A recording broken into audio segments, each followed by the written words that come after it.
performance ni Chloe San Jose, ang boyfriend nitong two-time gold medalist na si Carlos Yulo. Ngayong araw nga ay ginulat ni Chloe ang kanyang mga tagahanga na magkaroon nito ng prod sa ASAP. Ayon kay Chloe, after 5 years from I Want ASAP ay ngayon sa ASAP official naman siya nakapag-perform.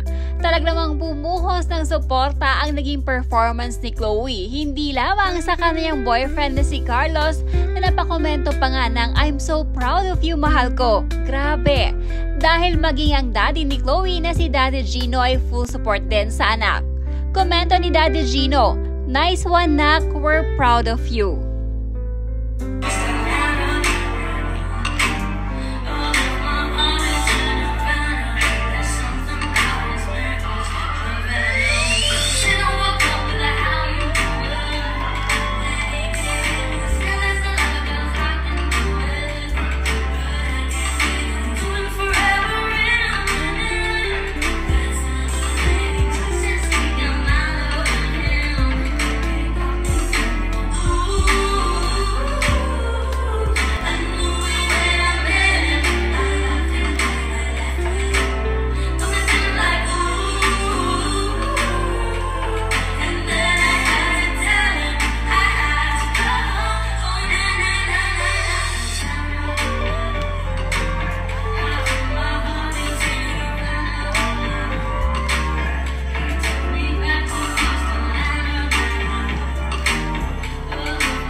I personally doubt that she would pursue this 100% since sikat naman na siya internationally and mas flexible ang sked niya at passive income ang viewership niya. Content niya rin is into traveling and what's not. Probably kinuha ang stint na to since it would boost her main source of income and it's convenient since her partner is in the PH for the time being. Maganda naman boses niya, though I think dito ang best choice of song sa kanya. So some of her covers sa YouTube and maganda boses niya and bagay sa boses niya kino-cover niya, compare sa kanta na to. To be honest, sana parang ASAP Sessionista spec na lang yung performance niya para na-highlight boses niya. Kasi pag sing and dance, parang need talaga e-pre-record para sure na maayos yung kanta kahit hingalin. Thus, hindi gaanong na-highlight yung strong suit niya, which is singing. Not a hater but the outfit, the makeup, the hair, everything looks cheap and tacky. Agree sa commenter na sana Sessionista style na lang, hindi yung ganyan. Para siyang si Mommy D nung araw na pinapa-ballroom at ginagawang katatawanan.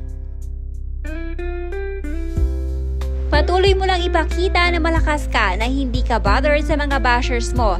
Natural tendency kasi ng tao na maapektuhan lalo na ang sasama ng mga sinasabi nila against you. Para sa akin, malungkot at mahirap ang ganyang feeling regardless how you hide it. Hindi ka completely masaya kung mali ako. E di ikaw na, just saying. Dati na kitang nakita na perform sa ABS-CBN. Nakalimutan ko kung anong show pero first time mo pala sa ASAP mag-perform. Gulat ako, nandun ka kanina, ganda talaga ng boses mo. Dapat mga ganyang talent ang nagpe-perform sa ASAP Official. Naawa na tuloy ako sa mga founders na bashers mo. You keep slaying girl, hindi ko magets siyang gagaling ang hate nila. Dapat ang kinanta mo yung aking pagmamahal, ganda ng version mo doon girl. Keep going! Sana every Sunday ka na sa ASAP Me para madaming thunders ang mag-violate para kahit papano mabawasan man lang mga matatandang babad sa FB na mostly mga botante na mga korap na politiko. I watched the prod, so gorgeous and sexy. Kaloy makes so proud of you. Continue your support system to each other. Stay humble and kind. Don't mind the basher. Do your best shot. God bless you. Maganda ang panlabas mo pero sana huwag mong tuluyang ilayo loob ni Carlos sa pamilya niya. Alalahanin mo na ikaw ang dahilan bakit nagkasira ang magandang relasyon na dumating ka lamang sa buhay ni Carlos, nagkalamat na sila. Gaano kahina yung utak mo? 2020 pa sila ni Kaloy. Bago nagka-gold si Kaloy, matagal na sila. Pag di nagka-gold si Kaloy, siya pa din nandyan na nagko-comfort kay Kaloy. Dahil hindi naka-gold, ikaw. Kung magsalita ka, parang may ambag ka sa pagka-gold ni Kaloy. Si Kaloy nga mismo nagsabi na malaking help yung si Chloe sa kanyang mental health. Bago sumabak sa Olympics, di mo alam how important mental health is sa athletes. Si Simon nag-back out nung kasagsagan ng Tokyo Olympics dahil sa mental health issues niya. Yang si Kaloy pwedeng masira mental health niya after all the around games dahil sa post ng mama niya, pero pasalamat tayo kay Chloe na gumabay pa sa kanya. Nabigyan ng Pilipinas ng 2 goals. Minsan gamitin din ang utak. Di kasi matuloy pagsikat niya noon kaya ginawa niyang stepping stone si Kaloy para sa career niya. Wala namang masyadong pumapansin sa kanya noon kaya ito yung pagkakataon na ginamit niya si Kaloy na laging nasa tabi niya, Kaloy, para makita mukha niya sa camera. I don't get the hate she's getting pero I like her confidence. Imagine yung kabadyan lalo na solo niya prod, the styling, makeup, etc. will improve over time pag dumadami exposure.